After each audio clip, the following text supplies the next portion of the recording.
aquí en la Onda. La salud con el doctor Felipe Rus y Susana Valdés.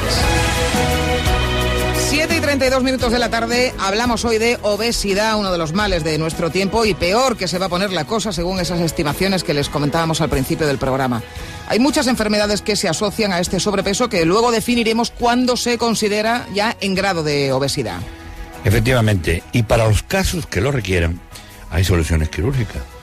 Hoy nos acompaña el doctor Abdul Razak, cirujano bariátrico de la Unidad de Cirugía Bariátrica del Sur, Barisur.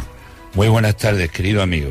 Buenas tardes. Y está con nosotros también Isabel Moreno, coordinadora de Barisur. Buenas tardes, Isabel. Hola, buenas tardes. Bueno, recuerdo a todos los oyentes que si quieren hacerles alguna pregunta pueden llamar a ese teléfono, el 954 460144.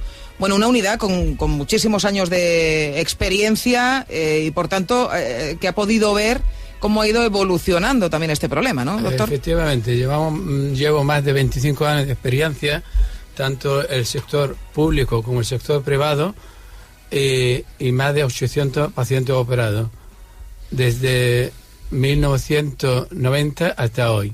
Es una cifra, desde luego, importante. Además, yo doy fe porque la mayoría del tiempo que hemos estado en el mismo hospital, hemos tenido muchas vivencias comunes y muy bonitas dentro de la vida hospitalaria de un profesional. Antes de entrar más en materia, antes hablamos de esas cifras y sobre todo de esas previsiones, ¿no?, que hay del porcentaje de personas obesas, hombres, mujeres y niños que va a haber en un futuro. No sé si trabajando precisamente en cirugía bariátrica, trabajando con estas personas, habéis notado también cómo ha ido evolucionando también una mayor presencia de obesidad en la población. Sí, efectivamente cada vez se ven personas más obesas. También es cierto que cada vez hay una tendencia a ponerle remedio antes. A nivel quirúrgico me refiero, sí. de las dietas y demás, pero la tendencia sí es cierto que se pone remedio antes, que no se llegan a ver tantos pacientes con un sobrepeso superior a 200, 220 kilos que se veían antes, ¿no? Se ven, pero se pone remedio antes. Bueno, Isabel, y de una forma aquí coloquial y para nuestros queridos oyentes, ¿cómo definiremos la obesidad? Hombre, la obesidad, bueno, a priori la definiríamos... Eso es para que la obesidad las personas entiendan cuando hablamos de obesidad. Sobrepeso o hablamos de obesidad. Hombre, hablaríamos de obesidad cuando el índice de masa corporal es el coeficiente entre la estatura y el peso al cuadrado de una persona, se calcula así, es un cálculo, es superior al 30%. En ese caso hablamos de una obesidad donde estaría indicada ya la cirugía. Inferior al 30% se puede hablar de sobrepeso, pero quizá no tenga indicación quirúrgica. A partir del 30 ya sí hay una indicación quirúrgica. También depende de las comorbilidades asociadas que pueda tener cada paciente, si tienen hipertensión asociada, diabetes... Eso es, efectivamente, porque es importante, esta es la pregunta, Isabel, que qué enfermedades más frecuentes están asociadas con la obesidad, que hemos hablado muchísimas veces de ella. Bueno, pues tenemos... Cuéntalo tú, ¿no? Si quieres lo contesto yo. Vamos, lo que ha dicho Isabel, efectivamente, la obesidad, incluso a partir de 25 ya nos consideramos una persona obesa, ya le sobra kilo. Y a partir de 30... con patología asociada, o 35, tiene indicación de cirugía, porque estas personas le habrán hecho cientos de dietas, cientos de régimen y ya ha tenido un fracaso. Y con un paciente con un fracaso de dieta, pues ya tenemos ahí actuar de una forma mucho más definitiva. Y la cirugía de la obesidad en este caso es la solución definitiva para la obesidad. Sí. Y cuando consideramos esto, ya he dicho que habitualmente hoy disponemos de una cantidad de técnicas mucho menos que agresiva, muchísimo menos que agresiva.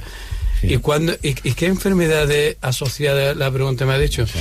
Primero empezamos con la hipertensión arterial, o sea que es personas obesas, pues que la mayoría están tomando antihipertensivos. La diabetes tiene relación directa con todo el tema de la obesidad, enfermedades cardíacas, desde los infartos, la autoestima, o sea, una persona obesa, pues ya el hecho de verse con el espejo, pues ya se encuentra mal.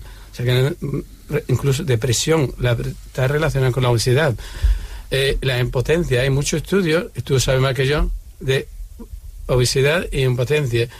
Enfermedades hepáticas, lo que la llamamos normalmente y vulgarmente hígado graso, pues eso todos los obesos lo tienen. Sí. Cansancio, artrosis, o sea que hay cientos de enfermedades relacionadas, desde aparato cardiovascular aparato locomotor, todo relacionado con eso. Y con un éxito, ¿no? La consecución, cuando el paciente pierde todos los kilos que le sobran y demás, la mejoría absoluta, por ejemplo, de la diabetes, ¿no? Además, inmediata y rápida. O sea que ahí ya hablamos de la técnica, cuando se explica un poco, sí. La técnica es una técnica, o sea que ha cambiado mucho. ¿Cuándo está indicada la cirugía? La indicada la cirugía en personas más de 30% con alguna patología asociada o 35% del índice de masa corporal sin patología asociada. Vale, perfecto. Bueno, cuando hablamos efectivamente de índice de masa corporal, porque no se puede establecer en kilos, quiero decir, lo que para uno 100 kilos claro, puede ser conforme a su estructura y a su altura, puede ser un peso, puede ser un sobrepeso, pero no un problema de obesidad, para otra persona puede ser un problema importantísimo. Claro, el índice de masa se mide en función de la estatura, entonces a partir de 35,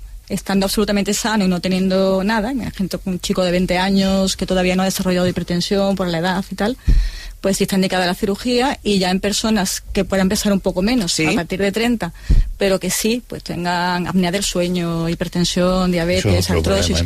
La apnea del sueño también es muy importante. En estos casos, pues sí está indicada. Es por la obesidad y además produce todavía más trastornos cardiovasculares. Asociados. También se está viendo que hay muchísimos tipos de cáncer relacionados directamente con la obesidad. Muchos.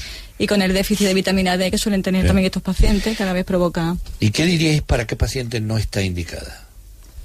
Pues, la contraindicación de la cirugía de obesidad suelen ser en pacientes, hoy día la verdad, efectivamente, y gracias al avance de la cirugía y la cirugía mínimamente invasiva, tenemos cada día menos contraindicaciones.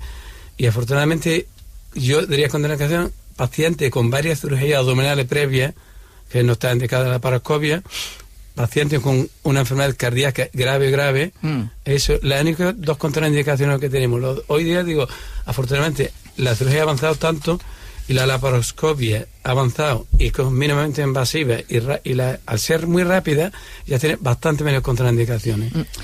¿Cuál es el proceso que tiene que seguir una persona desde que decide pues ponerse en contacto, por ejemplo, con Barisur hasta que llega al quirófano?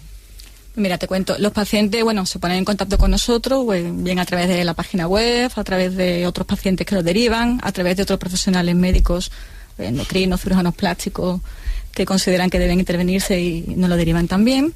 Entonces, depende, nos lleguen por la vía que nos lleguen, el primer paso es verle en consulta, ¿no? Como en cualquier especialidad médica.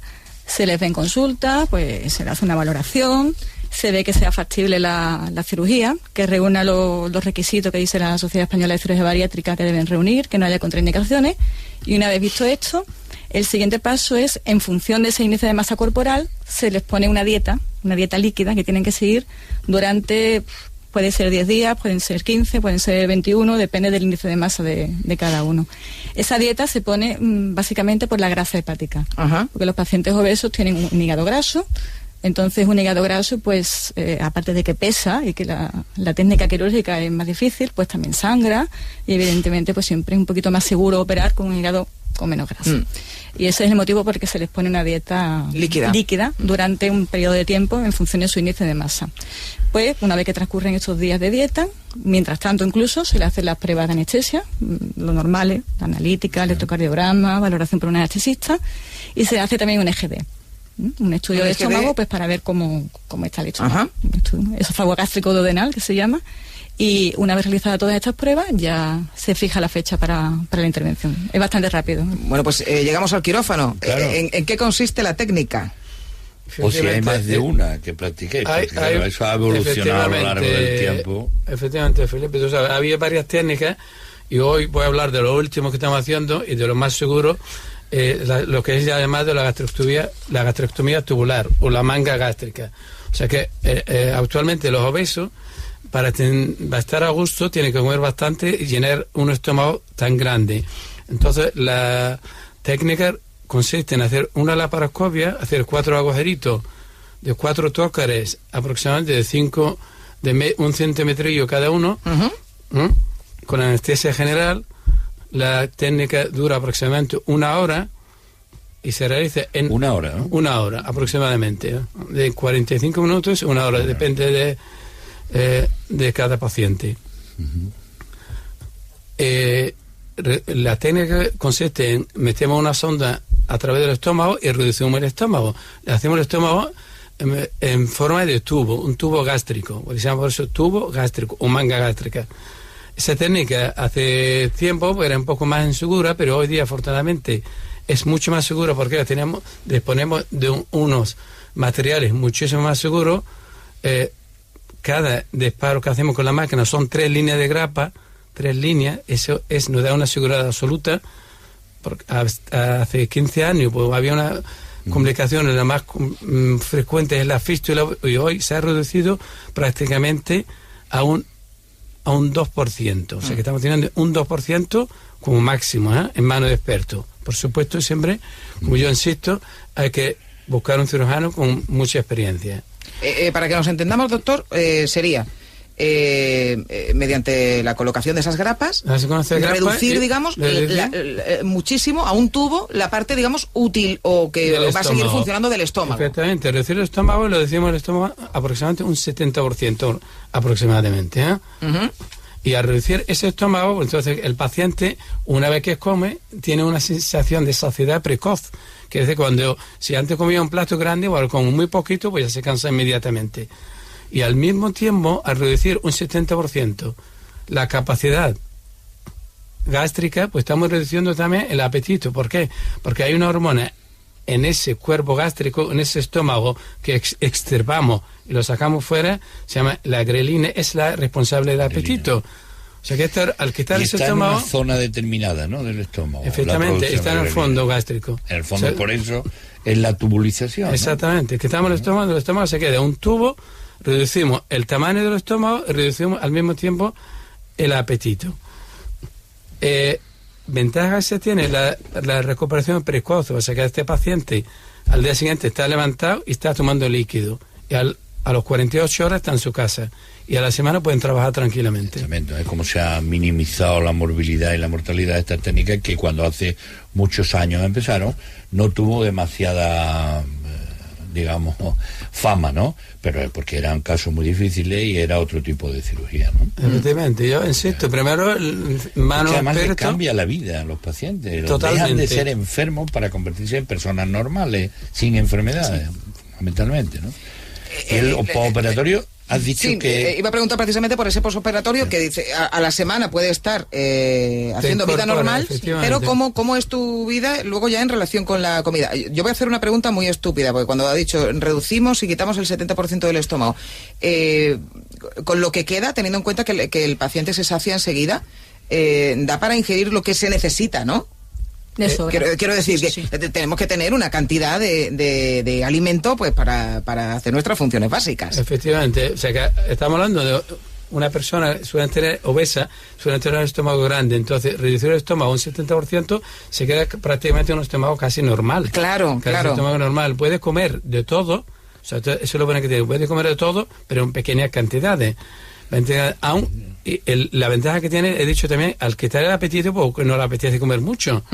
La sensación de saciedad muy, muy precoz. ¿Y tiene que tener algún tipo de precaución? No sé si seguir luego una dieta adecuada pues al proceso que se ha sometido. Al principio sí. Durante los primeros 2-3 semanas tiene que estar a base de dieta líquida, simplemente dieta líquida. De 2-3 semanas. Y después pasamos de la dieta líquida a dieta estructurada, tipo puré, todo eso, y a partir del mes, dieta normal. Completamente normal.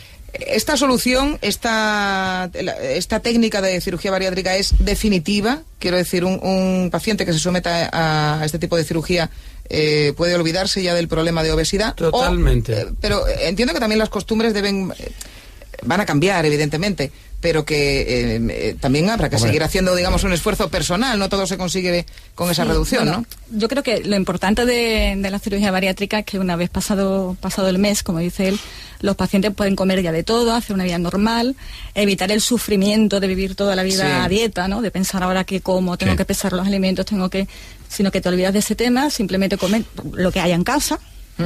Exactamente, pero es cierto que también cuando los pacientes se ven delgados y aumenta su autoestima y tal, pues cambian también un poquito de hábitos. Porque eso ya no vuelve a ensanchar. No. Hombre, además hay un factor importante, el que has dicho, que es la autoestima, la autoestima, ¿no? muy importante. Y además también es el no tener constantemente hambre. El no tener hambre y el no tener que estar sufriendo con la dieta, sino el hacer una vida normal. Que ver para que, bueno, antiguas costumbres que no sean buenas se erradiquen y haya una dieta balanceada, una dieta adecuada con todos los principios inmediatos, todos los minerales y las vitaminas que se necesiten, pero en menos cantidades y a lo mejor comiendo más veces al día. Comiendo más veces al día.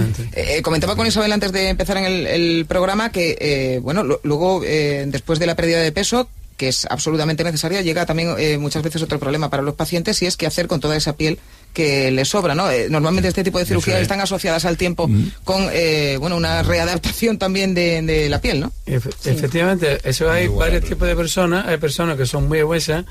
Si estamos hablando de una persona que le sobra, para que me entienda, un 50% de su peso, efectivamente, algunos, hay un 50% de obesos, tienen que, por un problema ya puro estético. Sí. O sea que ya, en este caso, ya hemos solucionado el problema de la hipertensión, la diabetes y todas las patologías asociadas, pasamos un problema puro estético. Entonces, también nosotros tenemos, en este caso, en nuestro equipo, soluciones por el tema. Entonces, lo más típico, lo más frecuente es la abdominodermolepectomía, que cuando le sobra mucha piel, en este caso también se somete a una pequeña cirugía mucho más sencilla, más superficial, y también se puede arreglar.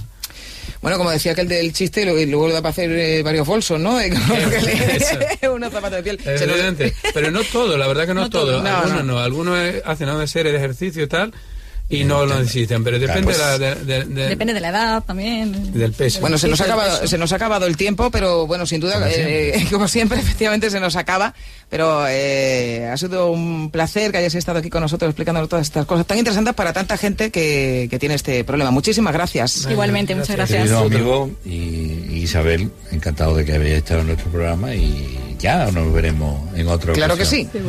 Y nosotros, bueno, ¿qué le decimos a nuestro? ¿Qué le vamos a decir a nuestros oyentes? Que muchas gracias por elegirnos y que cuídense mucho y no nos falten el jueves. Hasta la semana que viene. Adiós.